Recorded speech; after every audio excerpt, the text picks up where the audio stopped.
Quero convidar você a abrir a sua Bíblia no Evangelho de Mateus. A gente vai continuar nossa série. Jesus, o Rei das Nações. A gente vai olhar hoje para o capítulo 5, Sermão do Monte, os versículos de 17 a 20.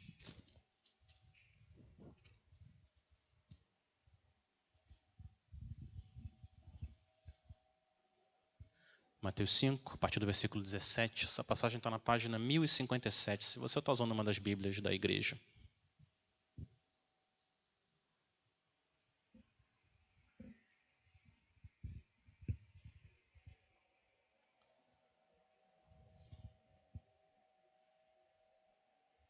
Mateus, capítulo 5, a partir do versículo 17.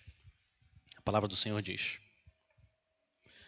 Não pensem que vim revogar a lei ou os profetas. Não vim para revogar, mas para cumprir.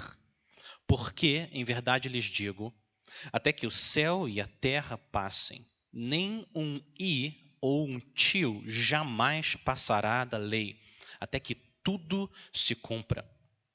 Aquele, pois, que desrespeitar um destes mandamentos, ainda que dos menores, e ensinar os outros a fazer o mesmo, será considerado mínimo no reino dos céus. Aquele, porém, que os observar e ensinar, esse será considerado grande no reino dos céus. Porque eu afirmo que, se a justiça de vocês não excederem muito a dos escribas e fariseus, jamais entrarão no reino dos céus. Vamos orar?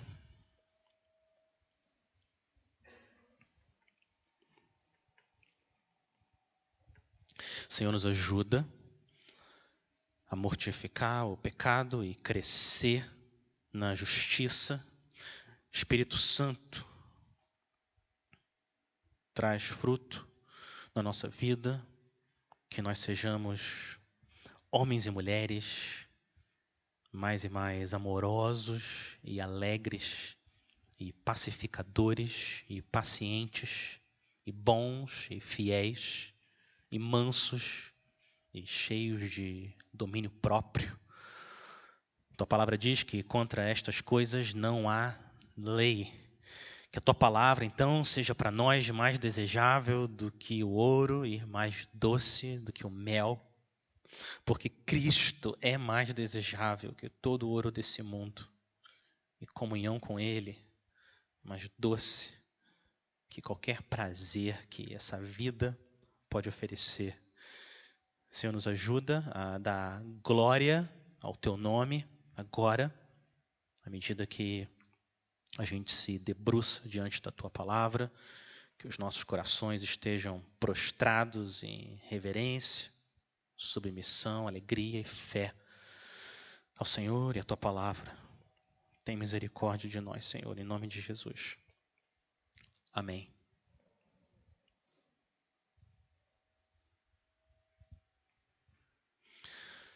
A maneira com que cada um de nós vive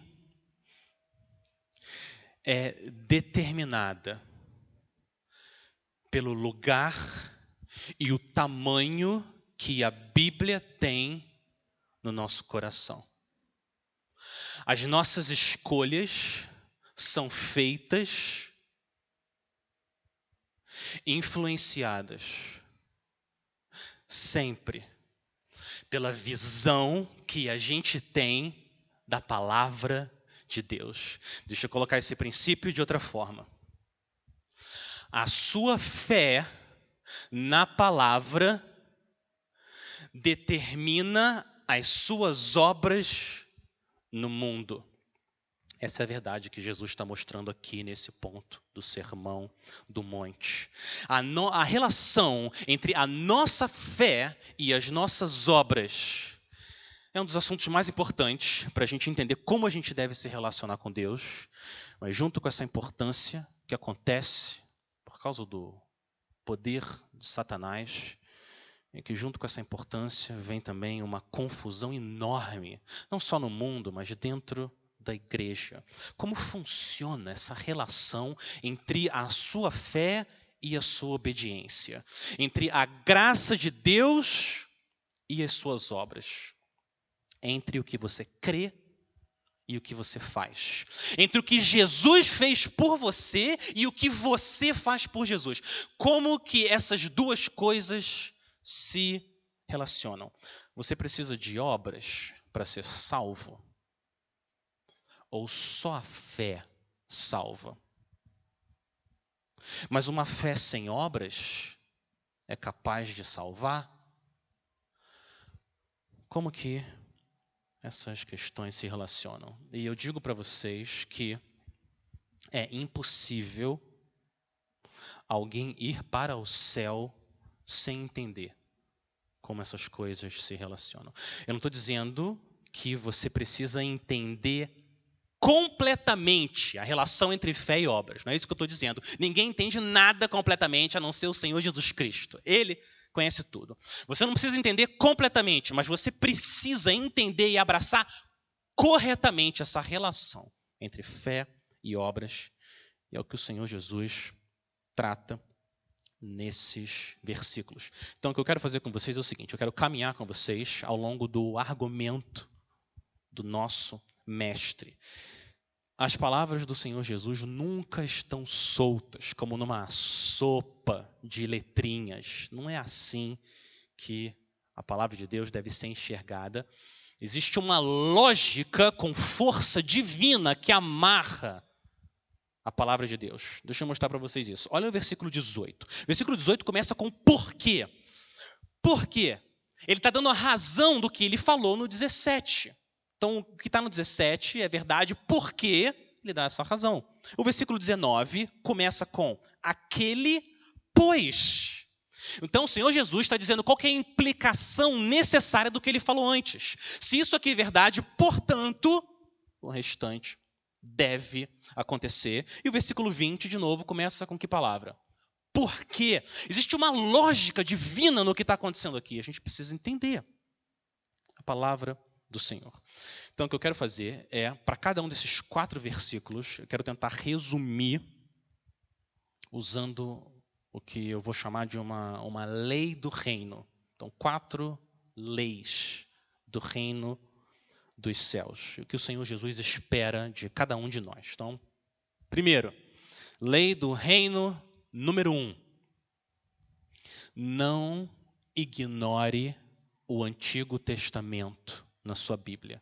Não ignore o Antigo Testamento na sua Bíblia. Versículo 17. Não pensem que vim revogar a lei ou os profetas. Não vim para revogar, mas para cumprir. Lei e os profetas é uma expressão na Bíblia que resume, que diz, se refere ao que a gente hoje chama o Antigo Testamento. Então, a lei são os 5 primeiros livros da Bíblia, a lei de Moisés, e os profetas, nesse caso aqui, é todo o restante do Antigo Testamento, os primeiros 39 livros da sua Bíblia. E Jesus está dizendo, eu não vim anular o Antigo Testamento, eu vim confirmar. Eu não vim abolir, eu vim cumprir. Não vim destruir, mas cumprir. Então, por causa disso, a gente precisa abraçar o Antigo Testamento e amar o Antigo Testamento, estudar o Antigo Testamento, a Bíblia do Senhor Jesus Cristo. Como que é a sua relação com o Antigo Testamento? Às vezes parece um livro distante, difícil, diferente de entender. Quantos de nós começamos na nossa peregrinação da leitura bíblica anual, e a gente começa a nossa peregrinação em Gênesis, rumo à terra prometida do Apocalipse, e a gente vai firme em direção à terra prometida, e a gente chega no deserto de Levítico e Números, e junto com Israel, parece que a gente não consegue atravessar.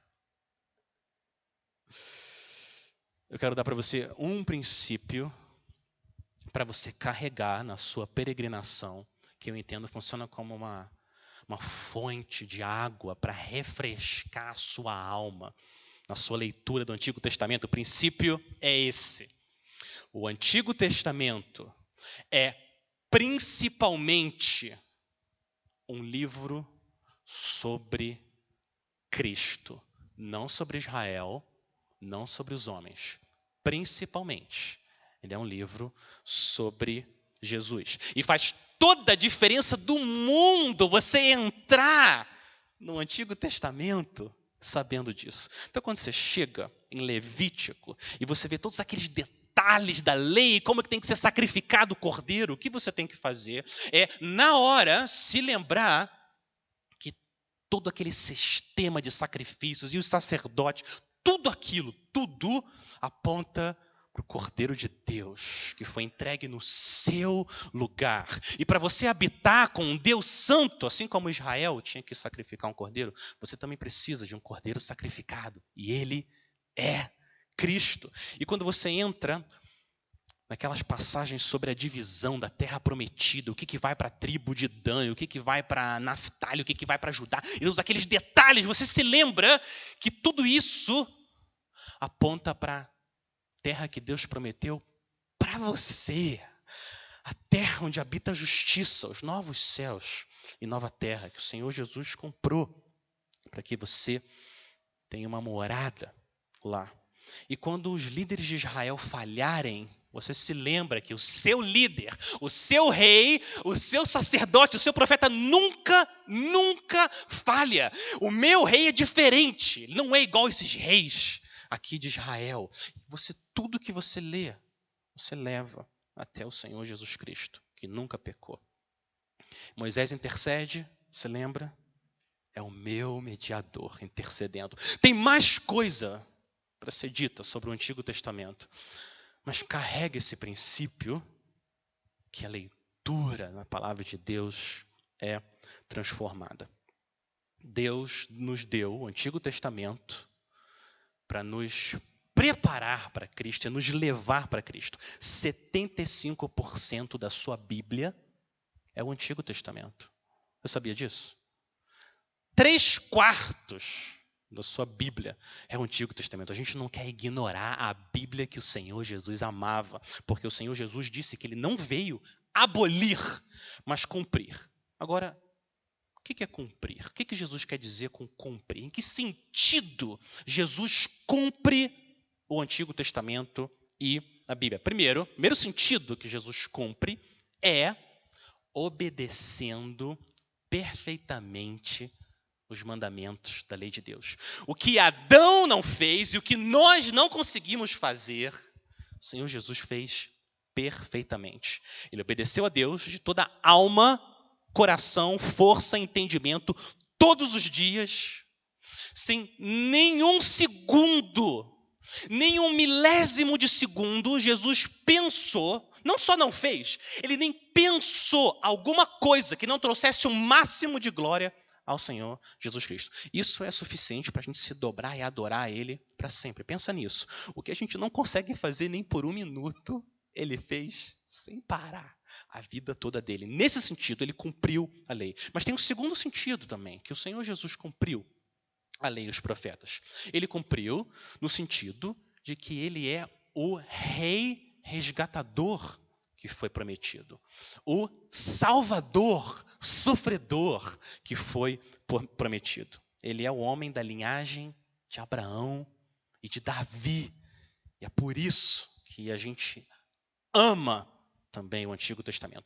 Todas as pessoas, todos os eventos que acontecem, abertura do mar, Páscoa e todas as instituições, Israel, tudo foi dado para que preparasse o nosso coração e ampliasse o nosso entendimento sobre quem Cristo é.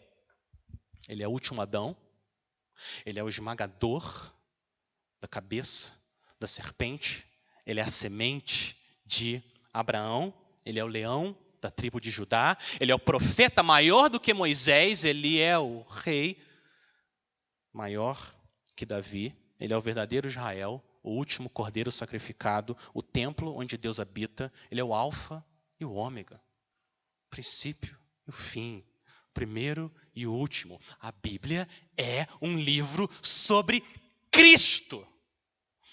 Por isso, a gente não quer ignorar o Antigo Testamento. Essa é a primeira lei do reino. Não ignore. O Senhor Jesus não veio substituir o Antigo Testamento como se não tivesse importância para nós. Ele veio interpretar, completar. Muito bem, mas isso não significa que você pode pegar qualquer passagem do Antigo Testamento e aplicar direto à sua vida. A gente sabe disso.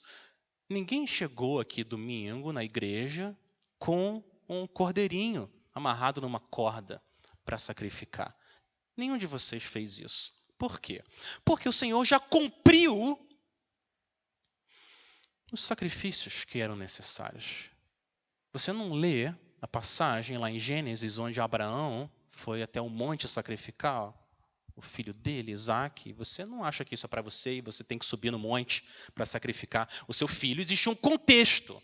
Então a gente não aplica diretamente a Bíblia. A gente não pode fazer isso com qualquer passagem. Mas o que você deve fazer é pegar qualquer passagem, passa por Cristo, pela vida dele e a interpretação dele, e aí a gente aplica a nossa vida. Então Jesus é a ponte certa para que o Antigo Testamento seja amado e obedecido por nós. Ame, estude, abrace o Antigo Testamento sem tirar os olhos da cruz de Cristo. Primeira lei do reino. Segunda lei do reino, no versículo 18. Você pode confiar em todos os pingos e todos os pontos da palavra de Deus. Tudo, todos os detalhes. Jesus agora dá a razão. Por que ele veio cumprir e não abolir? O versículo 18. Por que, Senhor Jesus? Por que o Senhor veio cumprir e não abolir? 18. Por quê? Em verdade lhes digo, até que o céu e a terra passem, ou seja, enquanto esse mundo existir, nenhum i ou um tio jamais passará da lei, até que tudo se cumpra. É por isso que o Senhor Jesus veio cumprir o Antigo Testamento, porque tudo que o Espírito Santo registrou nesse livro, através de Moisés e os profetas, tudo foi escrito para ser cumprido e não abolido. Isso não dá segurança para o seu coração? O Senhor Jesus Cristo, que não mente, que nunca peca, ele está dizendo que sempre que você abre esse livro, sempre, você pode ter segurança que não tem nenhum erro. A gente não pode dizer isso sobre nenhum livro. Eu amo aqueles livros da biblioteca, eu recomendo que vocês leiam. Mas eu não posso dizer isso para nenhum. Mas esse livro, sempre que você abre, você pode ter segurança absoluta. Não existe nem um erro. Uma coisa eu sei, Salmo 56, que Deus é por mim. Em Deus, cuja palavra eu louvo, no Senhor, cuja palavra eu louvo. Nesse Deus ponho a minha confiança e nada temerei. O que me pode fazer o homem? Que segurança que a gente tem de abrir a Bíblia e saber que nenhum i, nenhum tio pode passar. Eu vejo pelo menos 3 atributos sobre a Bíblia aqui nesse versículo. Primeiro, a palavra de Deus é infalível. Tudo vai se cumprir. Tudo que Deus fala, não falha. Olha o que ele diz. Tudo, nada vai passar. Sempre que Deus determina alguma coisa, sempre acontece. Isso não é verdade para nenhum homem. A gente faz tantas promessas, às vezes com boa intenção, mas não tem como a gente garantir. O Senhor tem como garantir. Porque ele faz, Efésios 1:11, todas as coisas de acordo com a sua vontade, conselho da sua vontade. Então, se Deus prometeu para você, você abre a Bíblia e você vê. Em Hebreus, Deus prometeu para você, eu nunca vou abandonar você. Eu jamais vou lhe deixar. E tudo dentro de você parece estar dizendo o contrário. E tudo em volta de você parece que Deus abandonou você. O que você faz? O que eu estou sentindo é mentira. Que os meus olhos estão vendo, querendo me dizer mentira. A verdade é que o meu Deus nunca vai me abandonar. Porque Ele não mente. E a gente usa a verdade da palavra de Deus para lutar contra os nossos medos. A palavra de Deus é infalível, não pode falhar. O Senhor Jesus disse isso, a Escritura não pode falhar. João 10:35. Segundo atributo da palavra de Deus, além de infalível, ela é inerrante. Ela é não errante, ela não tem erro. Inerrante é só uma palavra mais bonita para falar que a Bíblia não tem erro. A gente ouviu aqui no começo do culto, a palavra do Senhor é perfeita. Os testemunhos do Senhor são fiéis. Não existe nenhum erro. Agora, algumas pessoas do século passado para cá, ou retrasado, algumas pessoas estão dizendo que nenhuma questão de fé na Bíblia tem erro. Mas questões de ciência, história, datas, essas coisas podem ter erro. Existe um grupo enorme, penetrou na igreja, que quer defender essa ideia. Eles são conhecidos como os liberais teológicos. Eles são liberais só no nome, porque o que eles estão dizendo não liberta ninguém de nada. O que liberta as pessoas é a palavra de Deus. E vocês conhecerão a verdade e a verdade os libertará. Essa é a verdadeira liberdade. A Bíblia não é um livro de ciências, é verdade. Mas tudo que ela fala sobre o mundo é verdade. Não é um livro de história, mas tudo que ela fala relacionado a qualquer data precisa estar certo. Cada tio, cada i, cada ponto, cada vírgula, não pode ter erro, segundo o Senhor Jesus, porque é a palavra de Deus. E terceiro atributo que eu quero mostrar para vocês aqui, que é um dos que são mais rejeitados na prática, é a suficiência. A Bíblia é suficiente. Ela é infalível, ela nunca falha, inerrante, não tem erro, mas ela é suficiente. Olha o que o Senhor Jesus fala no versículo 17. Ele fala que nenhum i ou um tio jamais passará da onde? Da lei. Ele não acrescenta nenhum outro livro. Jesus não promete que nada mais vai ser cumprido além da lei. Nenhum outro livro que um homem escreveu, nenhuma outra profecia, nenhuma outra revelação. Ele não está prometendo nada disso. Você não precisa crer em nada disso que é falado. A Bíblia, a lei de Deus, tudo vai se cumprir nesse livro. Nada passará. A palavra do Senhor. A Bíblia é tudo o que você precisa para ser salvo e santificado. Tudo. A Bíblia é suficiente. 2 Pedro 1,3. Olha o que Pedro fala. Pelo poder de Deus, nos foram concedidas todas as coisas que conduzem à vida e à piedade. Todas as coisas. Pelo pleno conhecimento daquele que nos chamou para a sua própria glória e virtude. Tudo que você precisa para trazer glória a Deus está na sua mão. A palavra do Senhor. Só tem 3 opções para as promessas de Deus. 3 opções. Primeira opção, já se cumpriu.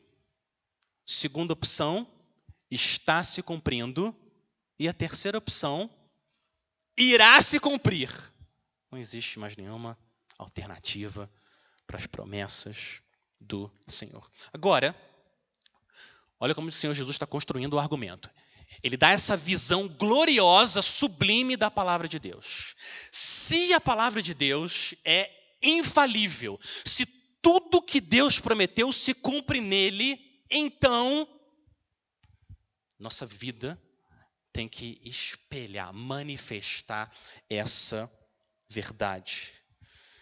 Jesus está dizendo, se a palavra do seu Deus é infalível, inerrante, suficiente, gloriosa, sublime, cheia de autoridade, então vocês precisam amar e obedecer e confiar na palavra do Senhor. A nossa visão da palavra de Deus determina nossa vida nesse mundo.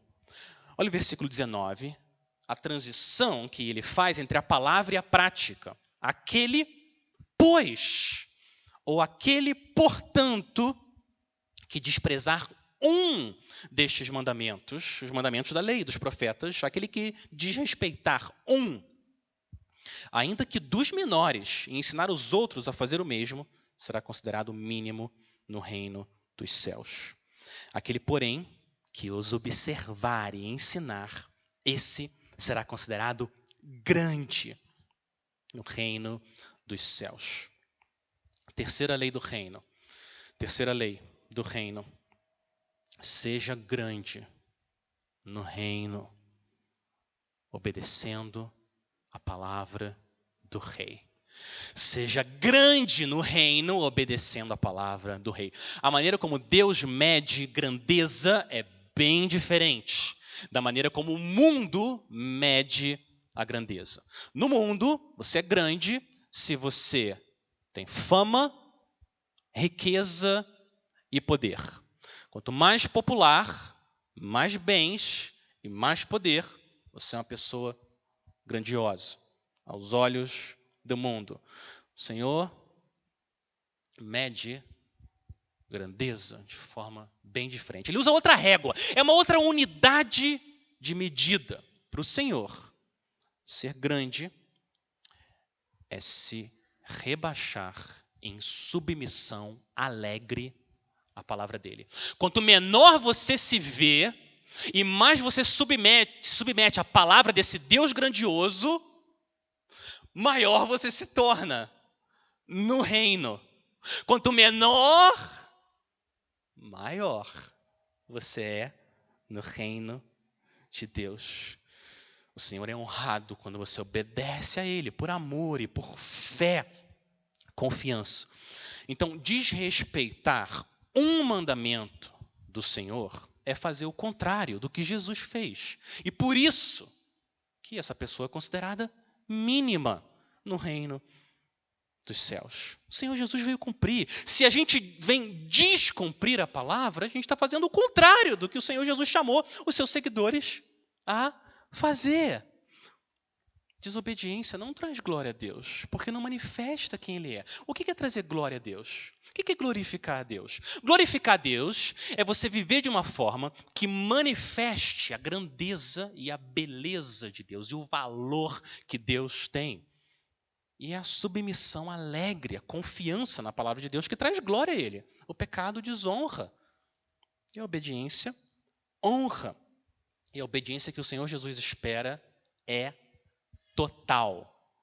Olha o que Jesus está fazendo. Ele pega o exemplo de um mandamento, não vários, e não dos maiores, mas do menor. Ele pega esse exemplo e diz que quem não cumpre um detalhe, um i ou um tio, é considerado mínimo aos olhos do Senhor. A pergunta que a gente tem que se fazer é a seguinte: existe alguma área na sua vida que você quer proteger de forma pecaminosa e não deixar o Espírito Santo invadir e transformar? Alguma área na sua vida. Porque os discípulos do Senhor Jesus não falam para ele: eu vou obedecer 80% do que o Senhor falar, meu mestre, mas 20% eu não vou obedecer. Eu vou obedecer quando eu estiver na igreja, mas no trabalho eu sou outra pessoa. Em público eu sou um, mas quando eu estou sozinho com os meus pensamentos, eu sou outro. Não, o Senhor Jesus está dizendo: não, eu quero tudo, toda a sua obediência e a sua submissão à minha palavra. Então, o que a gente quer? A gente quer ser tão cheio da palavra do Senhor, tão cheio, que o exército do Senhor expulsa os pensamentos malignos e os desejos da carne do meu coração. Expulsa, porque eles estão habitando ilegalmente no nosso coração. A gente foi comprado por um preço. Eles estão aqui ilegalmente, não são bem-vindos. Eles têm que ser expulsos. Só que a gente não consegue expulsar eles. O que você faz para expulsar eles? O que você faz é se encher da palavra do Senhor. E seus desejos carnais, embora, sendo expulsos, perdem poder. E você obedece mais e mais o Senhor pela fé.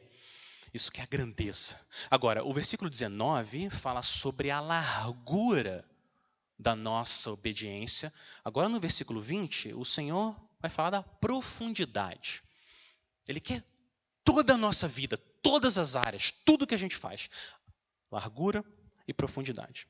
Então, quarta lei do reino número 4, é: confirme a sua eleição. A linguagem que o apóstolo Pedro usa na carta dele: confirme a sua eleição. Olha o versículo 20, olha o que Jesus diz: Eu acho interessante que o Senhor Jesus poderia ter falado, porque eu afirmo que se a justiça de vocês não exceder a dos escribas e fariseus, não entrarão no reino de Deus. Não entrarão no reino do céu. Ele podia ter dito isso, mas não foi o que ele falou. Ele não disse isso. Ele falou, porque eu afirmo que se a justiça de vocês não exceder em muito, não exceder em muito a justiça dos escribas e dos fariseus, jamais, ele não fala não, jamais entrarão no reino dos céus. Jesus é um homem radical. Radical. Tem que exceder em muito a justiça dos fariseus, senão nós não entraremos no reino dos céus. O que Jesus quer dizer com isso? Nós temos que ser mais justos do que os escribas e os fariseus para a gente ser salvo. Isso não é legalismo? Não é salvação por obras? Você tem que ser justo para você entrar no reino dos céus. A salvação não é só pela graça, por meio da fé. Cristo somente, não é isso?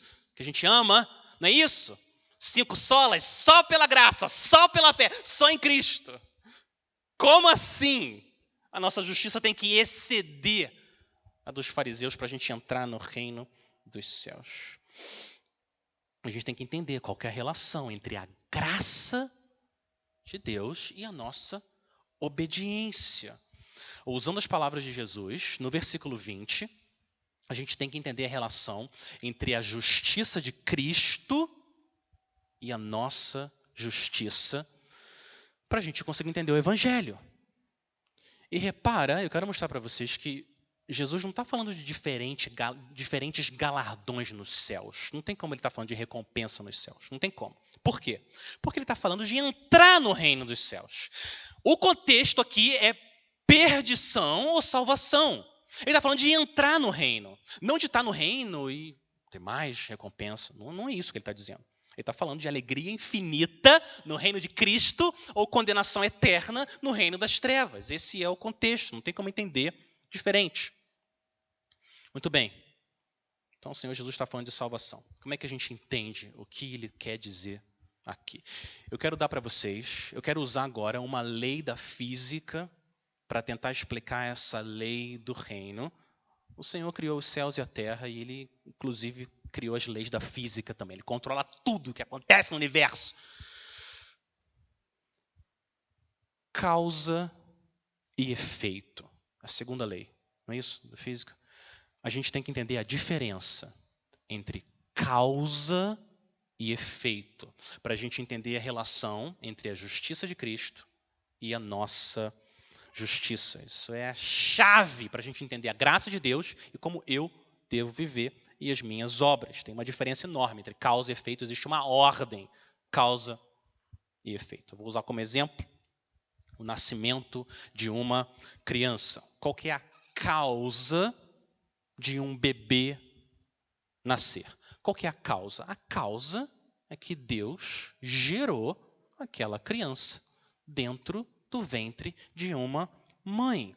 Essa é a causa da geração ou do nascimento daquela criança. Ela não fez nada para ser gerada. Nada. Ela não tem nenhuma participação na causa da existência, da geração dela.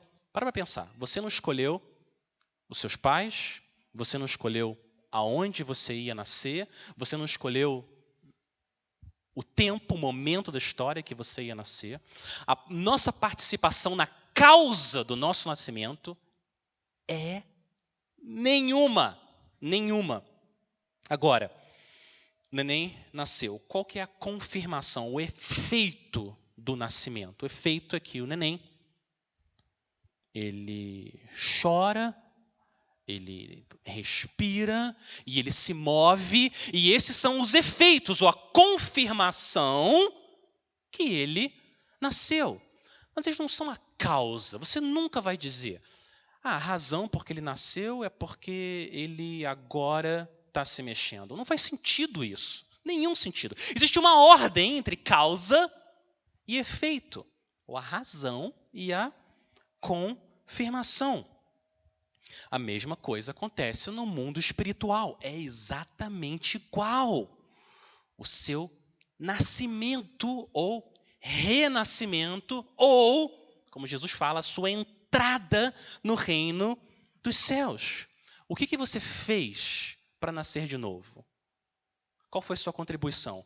A sua contribuição não foi nenhuma. Nada. Não tinha nada que a gente pudesse fazer para nascer. A causa é a graça de Deus. E essa graça dá fé. E a gente recebe essa fé, crê em Cristo, recebe a justiça dele e é declarado justo, justificado no tribunal celestial. Justo, perdoado. Agora nenhuma condenação há para você que está em Cristo Jesus. Romanos 8:1. Agora, qual que é a evidência que você nasceu de novo?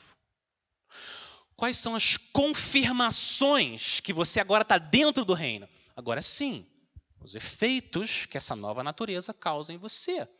Você respira como bebê a palavra do Senhor. Você inala a palavra de Deus. Você agora chora também pelos seus pecados. E você se move em direção a Cristo. Essas são as evidências, é o efeito de você ter entrado no reino de Deus. Então, os seus atos de justiça não são a causa da sua justificação. Não tem como você entrar no reino sem entender e crer nisso. A sua obra não contribuiu em nada para você ser declarado justo no reino de Deus. Isso seria legalismo. Mas o que a sua justiça agora faz é confirmar. Sim, ele tem uma natureza celestial, é diferente. Você pertence agora ao Senhor. O que Jesus está falando aqui no versículo 20 não é sobre a causa da salvação. Ele não está falando sobre a causa. Porque senão Jesus seria fariseu, legalista. E o Senhor Jesus é o rei da graça. O que Jesus está falando aqui é sobre o efeito, a evidência ou as confirmações de que você entrou no reino de Deus. Ele está falando do fruto de justiça que o Espírito dele produz em você. Esse é o contexto dessa passagem, as evidências que você pertence ao Senhor. Quais são as evidências que você vê na sua vida que você é diferente de como você era antes ou de uma pessoa que vive no mundo? Essa é a pergunta que Jesus está tratando aqui. Deixa eu tentar ilustrar isso usando as empresas. Pensa num funcionário da Honda ou da 3M.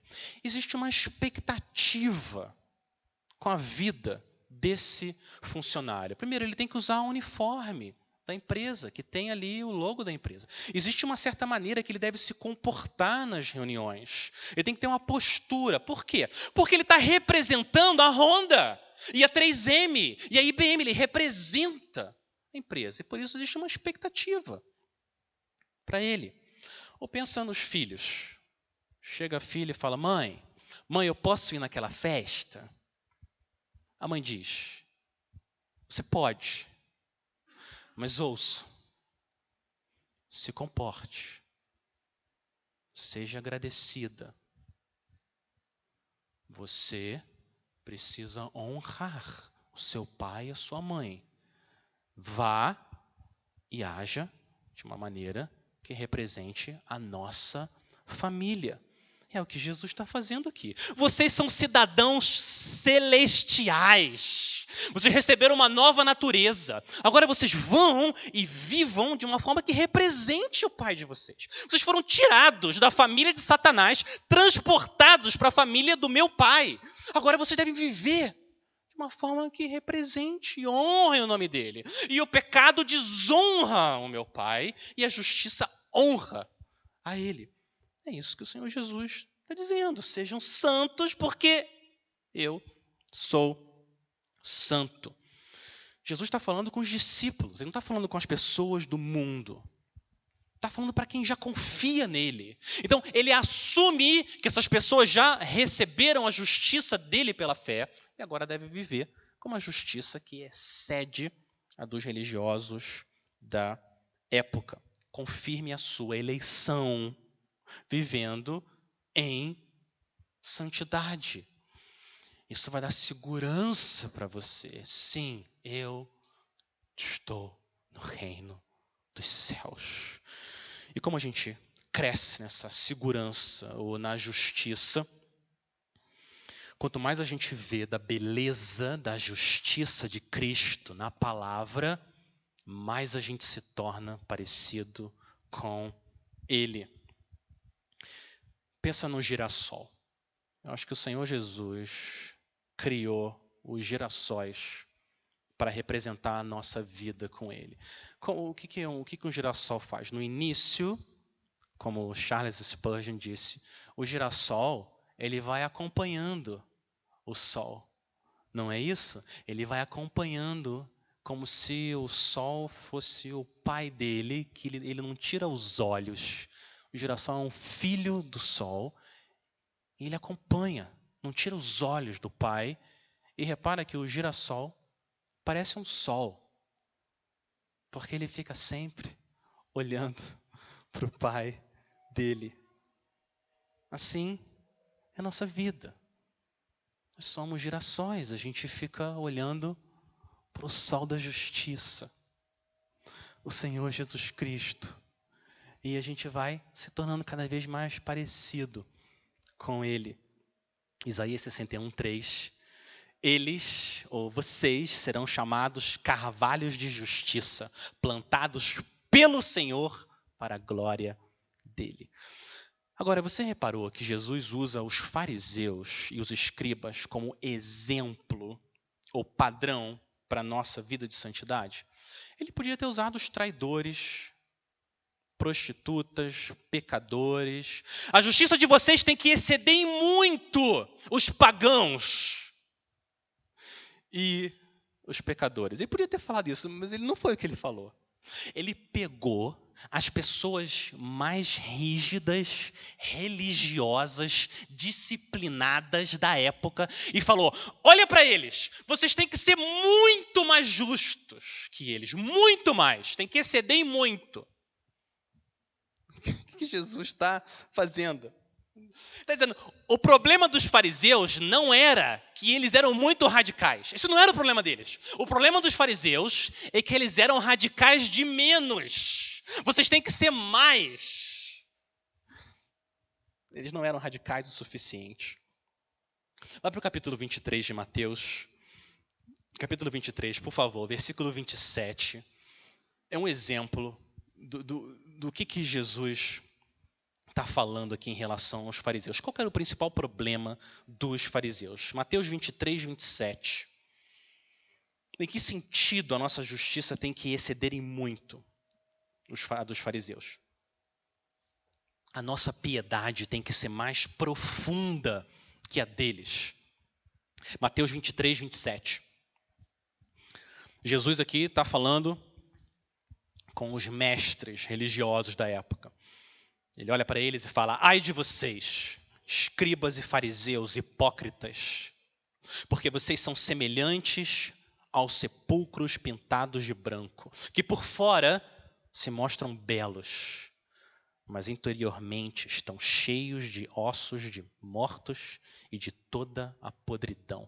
A ilustração que ele faz.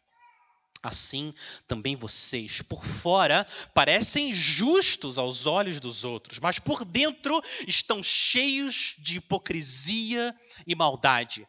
Esse é o problema dos fariseus. Eles eram hipócritas, a obediência deles era superficial. Não era que eles obedeciam de menos, é que a obediência ficava só na pele. Não penetrava no coração. O coração era cheio de hipocrisia e maldade. Terrível, terrível o coração humano. É possível vir à igreja todo domingo, ser batizado, dar ofertas e não estar dentro do reino dos céus. É possível. Eu quero estar errado. Eu quero estar errado. Mas a impressão que eu tenho é que um percentual enorme de pessoas dentro das igrejas estão nessa situação. Eu não sei, os números não tem como saber, só o Senhor sabe.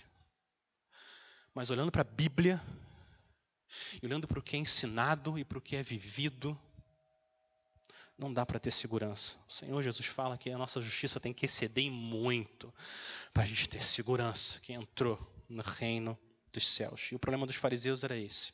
Obedeciam externamente. E você não precisa nascer de novo para obedecer externamente. Um pagão consegue fazer essas coisas.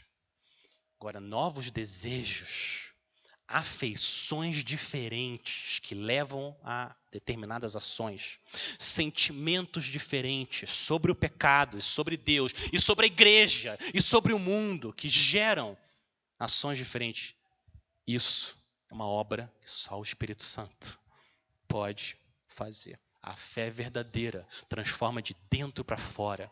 E é isso que Jesus está acusando os fariseus, que eles não têm.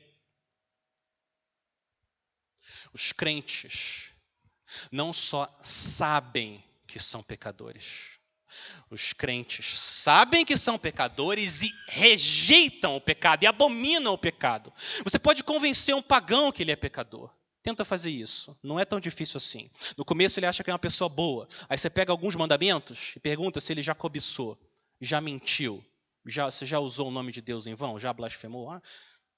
A pessoa ela vai reconhecer que ela é pecadora. Uma coisa é você saber que você é pecador. Outra coisa é você rejeitar o pecado. Uma coisa é você saber que precisa ser santo.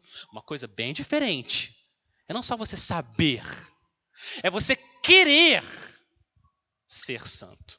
E é isso que Jesus está dizendo aqui. Agora, você pode estar aqui essa noite e você olha para a sua vida e você pensa, Senhor, eu não estou com a impressão que eu estou progredindo para o alvo.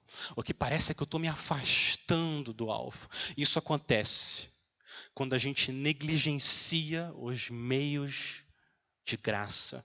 Quando a gente não passa tempo na palavra do Senhor, orando, em comunhão, a gente se afasta e perde essa segurança. Se é o seu caso aqui essa noite, quero dizer que há esperança. Você volta para o seu primeiro amor. Você pede perdão ao Senhor e ajuda. Senhor, me ajuda, e você volta para o primeiro amor. Agora, eu quero também dizer o seguinte. Alguns de vocês aqui têm a consciência supersensível e vocês estão progredindo, vocês estão andando em direção ao alvo, mas a impressão que vocês têm é que vocês não estão progredindo. Quero dizer o seguinte para vocês. Cuidado para você confiar demais na sua avaliação. Cuidado. Sabe quando a gente fica 6 meses, 1 ano sem ver uma criança? E você chega e você olha para aquela criança, qual é a primeira coisa que você fala? Você fala, uau, como você cresceu! E é sempre assim, a criança fica olhando para você com uma cara de interrogação. Do que essa pessoa está falando? Porque ela não percebe esse crescimento. Quem está de fora consegue ver melhor. Cuidado para você não confiar demais na sua avaliação. As pessoas à sua volta muitas vezes conseguem ver melhor que você está assim, crescendo no reino dos céus. E o que Deus faz por amor, muitas vezes, para ajudar você a ter mais segurança que você está progredindo e crescendo, é encher você de tribulação e provação e aflição para purificar sua fé e a sua justiça. Semana passada eu estava lendo a história de um homem que tanto me humilhou quanto me encorajou. Esse jovem, 26 anos, vê se ele não trouxe glória ao pai dele. 26 anos, andando em direção ao ponto de ônibus. 2 homens se aproximam, espancam ele, roubam ele e atiram nele. E ele está ali no chão. sangrando. Ele pega o celular e liga para o SAMU. Se coloca na situação dele. Se coloca nessa situação. Você está lá na rua. Chegaram 2 homens. Bateram em você, roubaram você. Tiraram, você está ali no chão, sangrando. Alguns minutos de vida. O que você faria com esses minutos que ainda faltam de vida? Olha o que esse jovem fez. Ele está no telefone com o operador do SAMU e ele usou os últimos minutos de vida dele para falar de Cristo. Ele está sangrando, morrendo, e ele está preocupado que o operador não conhece o Senhor Jesus. Ele sabe para onde que ele vai. Eu vou para o reino dos céus daqui a pouco. Mas essa pessoa, não. E ele gasta o final da vida dele para falar de Cristo. Falar como o Senhor salvou ele. E tentou convencer o operador que ele também é um pecador. E Cristo veio morrer no lugar de pecadores. Confie que o Senhor Jesus morreu no seu lugar. E você também vai entrar no reino e ser perdoado. Essa é uma justiça que excede muito a dos escribas e dos fariseus. Os discípulos de Jesus são marcados por uma santidade que o mundo não possui, e nem os religiosos da época de Jesus e da nossa época. Eles não só sabem que são pecadores, eles rejeitam o pecado. Eles não só sabem, eu preciso de mais santidade. Não, eles não só sabem, eles querem, desejam. Senhor, faz o que for necessário. Mas eu quero ter certeza todo dia que eu estou dentro do reino dos céus.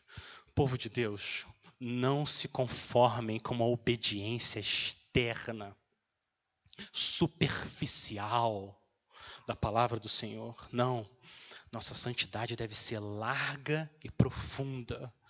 Confirmem a eleição de vocês. Busquem, povo de Deus, busquem a santidade, sem a qual ninguém verá o Senhor. Vamos orar? Senhor Jesus, nos ajude a sermos grandes, não aos olhos do mundo, mas no reino. Nos ajude, Senhor, a gente confiar mais e mais na Tua justiça perfeita, que nós recebemos pela fé, e que o Espírito Santo nos transforme ao ponto da gente florescer e dar muitos frutos de justiça, para que seja confirmado que a gente está dentro do reino dos céus e o Teu nome, Senhor, seja glorificado. Nossa desobediência, nosso pecado desonra o Senhor.